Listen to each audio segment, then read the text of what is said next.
Baik, sekarang kita akan masuk lagi dalam cara pengutipan atau membuat footnote. Baik, yang pertama adalah cara mengutip dari buku. Mengutip dari buku. Baik, kita akan coba mengutip dari buku. Misalnya, yang kita kutip adalah setiap orang yang hidup di bumi ini seharusnya mengetahui tujuan hidupnya. Hidup adalah sebuah perjalanan, seperti yang telah kita ketahui bahwa setiap perjalanan memiliki sebuah tujuan. Setiap orang berakhir di suatu titik dalam hidupnya. Beberapa orang berhenti atau berakhir di suatu tempat dengan sengaja. Mereka adalah orang-orang yang memiliki visi. Nah, ini adalah kutipan yang kita ambil. Nah, cara membuat footnote-nya adalah kita arahkan kursor di sini di ujung kutipan, reference, kemudian setelah reference kita insert. Oke, yang pertama kita tulis itu adalah, oke, sebentar ya.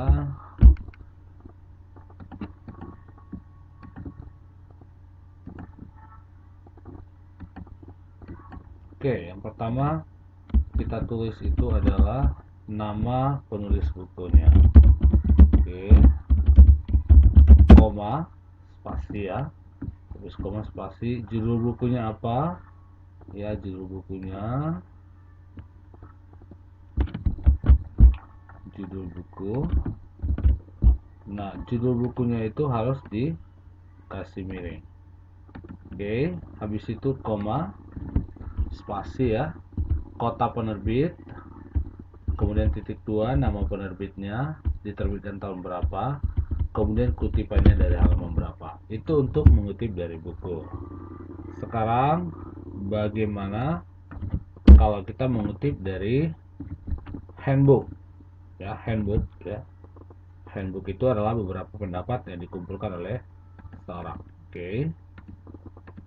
Nah, handbook misalnya yang kita kutip adalah persepsi masyarakat mengenai pendidikan seks yang masih menganggap tabu untuk dibicarakan bersama anak menjadi sebab yang harus dibenahi bersama untuk membekali anak melawan arus globalisasi yang semakin transparan dalam berbagai hal termasuk seksualitas. Oke. Misalnya, ini kita kutip dari handbook, maka cara membuatnya adalah yang pertama kita tulis nama pemberi pendapat ya, yang memunculkan pendapat itu siapa, ya, pendapatnya oleh pendapat siapa, kemudian ditulis di mana ya, capra, berarti yang memberikan pendapat adalah capra, dalam bukunya siapa ya, dalam media, dalam ini. Nah, capra dalam Harold ya.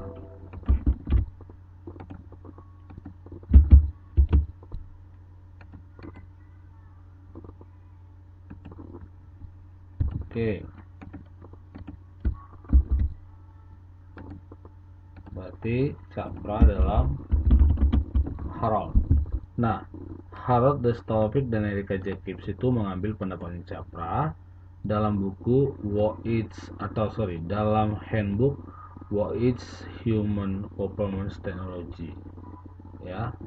Handbooknya itu Handbook of Human Performance Technology ya, harus lengkap ya, yaitu nama artikelnya apa, judulnya, maksudnya judul pembahasannya apa, kemudian nama handbooknya apa, diterbitkan di kota mana, nama penerbitnya, tahun berapa, kemudian halaman berapa ya, seperti itu.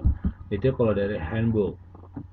Sekarang bagaimana kalau kita mengutip dari artikel atau surat kabar ya. Kalau kita mengutip dari ini tadi, mengutip dari buku, kemudian ini mengutip dari handbook ya.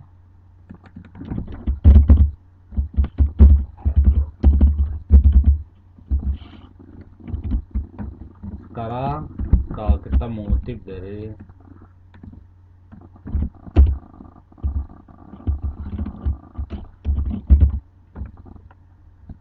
artikel, surat kabar atau majalah.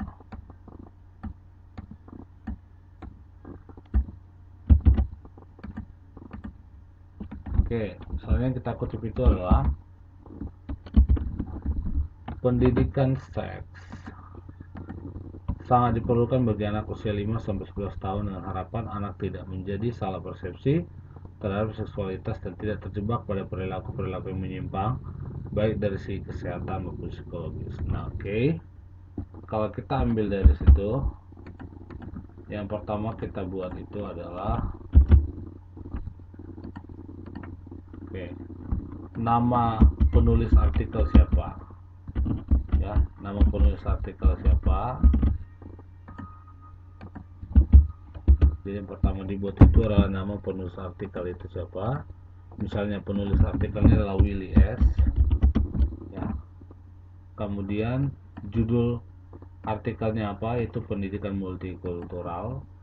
Dari mana diambil, itu dari artikel, ya, dari artikel tersurat kabar Kompas terbitan 17 Desember 2004 halaman 5 bicaranya.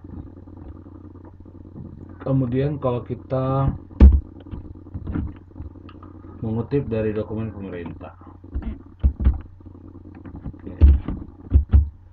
mengutip dari dokumen pemerintah, baik, yang kita kutip itu adalah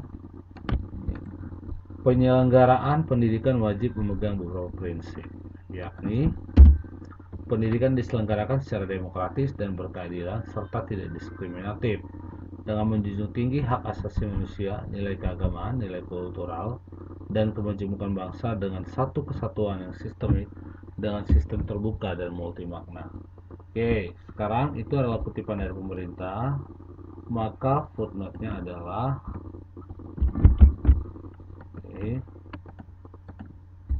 footnote-nya itu adalah yang pertama dibuat itu dia apa jenis dokumennya, yaitu Undang-Undang RI nomor 20 tahun 2003 tentang Sistem Pendidikan Nasional, kota penerbitnya di mana, nama penerbitnya di mana, tahun berapa, seperti itu. Itu kalau dokumen dari pemerintah, misalnya undang-undang seperti itu, ya. Oke.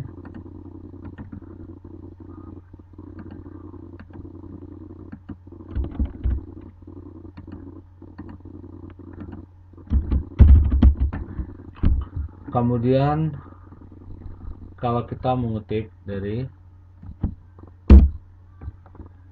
buku terjemahan, ya, kita mengutip dari sebuah buku terjemahan, mengutip dari buku terjemahan. Misalnya kita kutip adalah istilah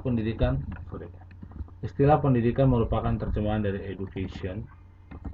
Jangan lupa yang bahasa asing harus dikasih huruf miring. Dalam bahasa Inggris kata education berasal dari bahasa Latin ducere yang berarti to lead, dan tambah olan e yang berarti out. Berarti arti dasar dari pendidikan adalah suatu tindakan yang membimbing keluar. Nah, ini dikutip dari terjemahan atau buku terjemahan. Caranya adalah kita reference insert footnote. Oke. Nah, yang pertama kita tulis itu adalah nama penulis, ya, nama penulisnya siapa. Kemudian judul bukunya apa, ya, judul bukunya apa, ditulis miring dan diterjemahkan oleh siapa. Setelah itu tulis kota penerbitnya, dia nama penerbit, tahun berapa diterbitkan, ya, kemudian halaman berapa kutipan tersebut. Itu untuk buku terjemahan. Kemudian kalau kita mengutip dari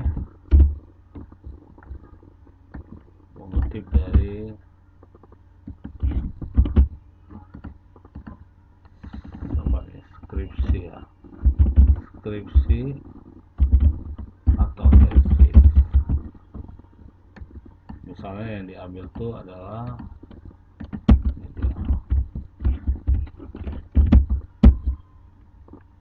tujuan utama dalam hidup kita adalah untuk beribadah, dan yang dimaksudkan bukan hanya sekedar ibadah, melainkan ibadah yang sejati atau benar, yaitu sesuai dengan kehendak Allah. Hanya ibadah yang demikianlah yang mendatangkan berkat bagi kita. Itu misalnya, ya. Nah, caranya adalah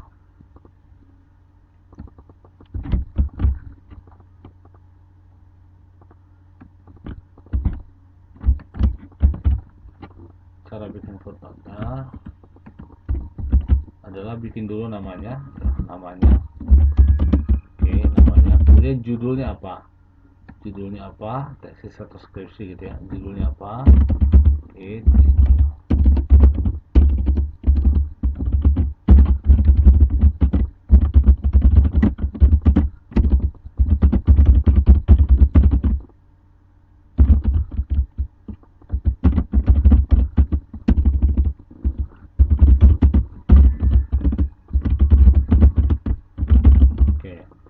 Nah, namanya apa? Skripsi atau tesis boleh. Kemudian dia diterbitkan atau diuji atau diluluskan di mana ya, misalnya Batam misalnya, tahun berapa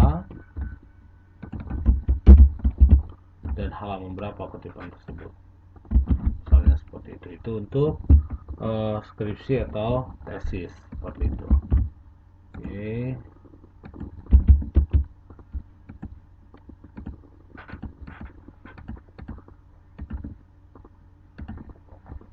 Lalu kita lanjutkan ya.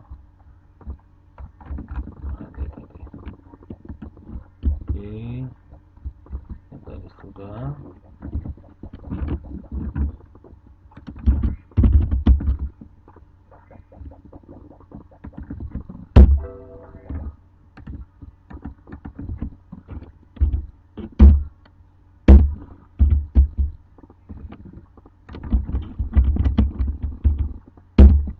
Nah, sekarang bagaimana kalau kita mengutip dari seminar misalnya, seminar diadakan misalnya seperti itu ya, misalnya ini.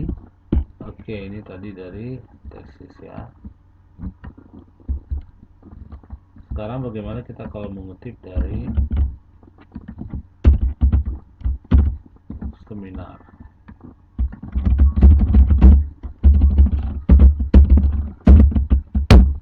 Nah, misalnya pada era postmodern terjadi perubahan cara pandang atau worldview.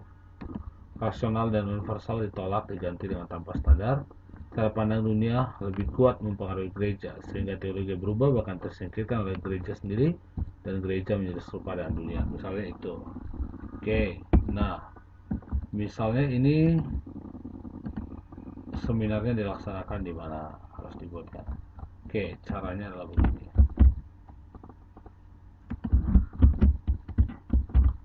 Yang pertama dibuat itu adalah siapa nama pembicaranya, kemudian apa materi yang dibawakan dalam seminar itu, kemudian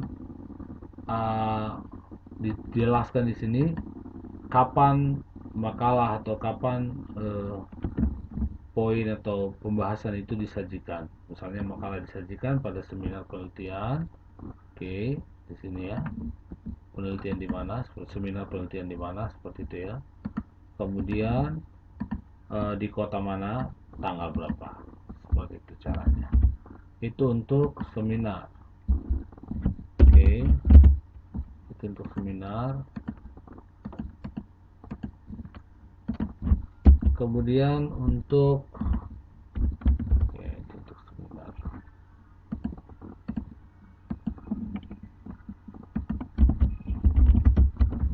Selanjutnya kalau kita mengutip dari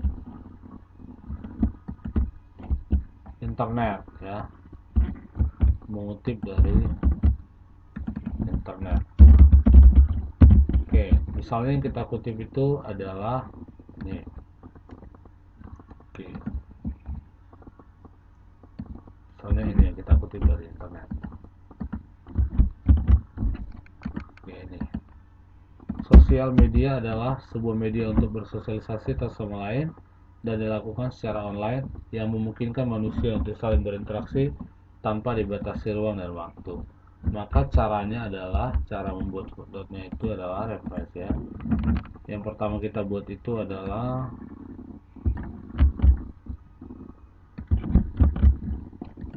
ini. Siapa nama penulis artikel di internet itu? Kita cari di sini. Namanya adalah Raffi Saumi Rustian. Oke, Raffi Saumi Rustian. Oke, masukkan ke sini ya namanya ya. Kemudian apa judul artikelnya? Judul artikelnya adalah apa itu sosial media. Judul artikelnya maka itu dibuat di sini. Apa itu sosial media. Oke. Kemudian di tanggal, aksesnya diakses ya. Diakses pada kapan? Diaksesnya misalnya tanggal 20 April 2020. Kemudian apa alamat URL-nya? Maka di sini di copy ya, Ctrl C di copy, kemudian dipastikan di sini. Seperti itu caranya kalau dari internet. Oke.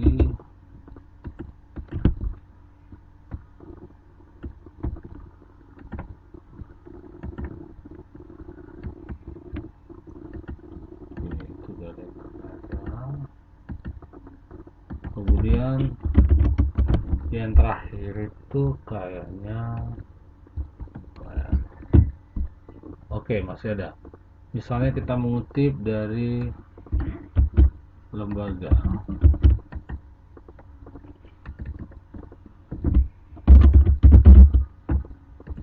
Nah, misalnya ini. Bahasa adalah identitas suatu bangsa yang digunakan untuk berkomunikasi dengan bahasa lain, di mana setiap bangsa memiliki bahasa yang berbeda-beda dengan ciri khas dan asal-usul masing-masing. Begitu juga dengan bahasa Indonesia, sejarah bahasa Indonesia sendiri tidak lepas dari bahasa Melayu. Nah, oke, sekarang kalau di dalam lembaga kita bikin fontnya itu adalah begini. Yang pertama kita buat itu nama lembaganya apa, kemudian judulnya, judul buku atau diklat atau pedoman yang diberikan oleh pusat pembinaan itu adalah lembaga itu, kemudian diterbitkan di mana, penerbitnya, tahun terbit dan halaman berapa, seperti itu. Oke, itu kalau dari lembaga.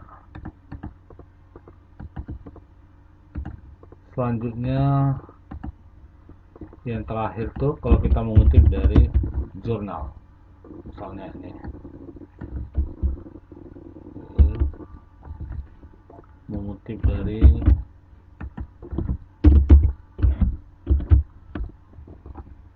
jurnal.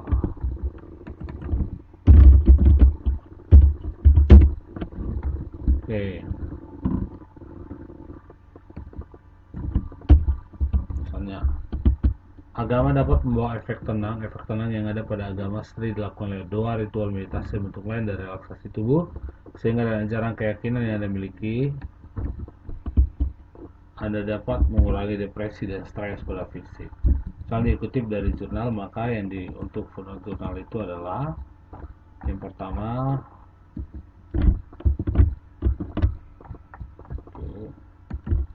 tulis nama, namanya ya, nama penulis jurnalnya siapa, kemudian judulnya apa ya, kemudian kota di mana jurnal diterbitkan, kemudian nama jurnalnya apa ya, misalnya jurnal volume penelitian, jurnalnya volume berapa, jurnalnya nomor berapa, terbitkan tahun berapa, halaman berapa. Itu untuk jurnal.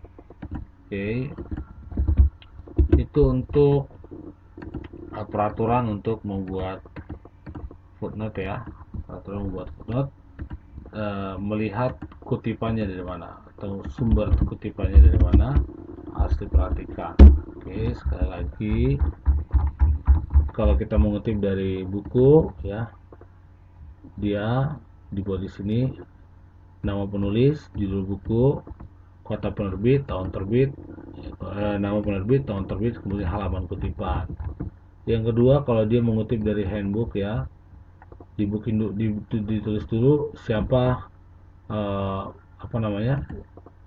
pendapat siapa yang diambil, kemudian diambil oleh siapa, kemudian judul judul artikel yang ditulis di dalamnya, judul handbooknya, kemudian nama handbook secara keseluruhan, karena di dalam handbook itu kan ada poin-poin yang dibahas. Jadi poin apa yang dibahas, misalnya what is human performance technology dalam handbook of human performance technology misalnya, kemudian tahun kota penerbit, nama penerbit, tahun terbit, kemudian halamannya.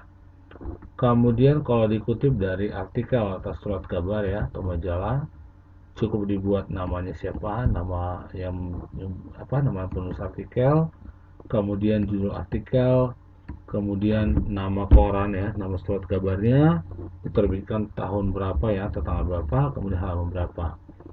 Kemudian kalau dari dokumen pemerintah sudah jelas di sini ya. Oke, kemudian kalau dari buku terjemahan harus dibuat ya.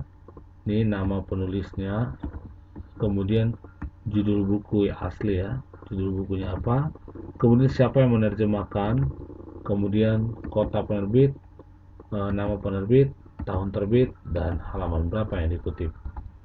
Kemudian kalau dari kalau dari skripsi atau tesis ya, maka dibuat nih namanya siapa, judul skripsinya apa, oke, ditulis juga skripsi, kemudian kotanya, kemudian nama, kemudian tahun, kemudian halaman. Oke, kemudian untuk untuk seminar ya ada di sini juga ya, yaitu siapa pembicaranya, apa materi yang dibawakan, makalahnya disajikan kapan, di mana dan tanggal berapa. Oke, kemudian kalau dari internet ya, dari internet kita tulis dulu nanti siapa yang menulis artikelnya, apa judul artikelnya, kapan diakses, dan silakan di copy paste itu alamatnya, alamat URL-nya itu. Kemudian kalau dari lembaga ya, kalau dari lembaga nih, oke, itu kita tulis dulu nama lembaganya apa, kemudian judul buku atau diklat atau pedoman yang dikeluarkan oleh lembaga itu, kemudian kotanya, kemudian penerbitnya, tahun berapa dan halaman berapa. Yang terakhir itu kalau dari jurnal juga sudah jelas di sini ya, yaitu nama penulis jurnal ya, kemudian pembahasan ya, judulnya ya, judul yang dibahas dalam jurnal tersebut, kemudian kotanya, kemudian nama jurnalnya, volume berapa, nomor berapa, tahun berapa, dan halaman berapa. Itu untuk membuat footnote. Saya pikir cukup jelas dan tolong diperhatikan, didengar dan ditonton berulang-ulang untuk boleh dipraktekkan dengan baik dalam penulisan makalah ataupun nanti dalam penulisan karya-karya lainnya seperti itu. Oke, terima kasih.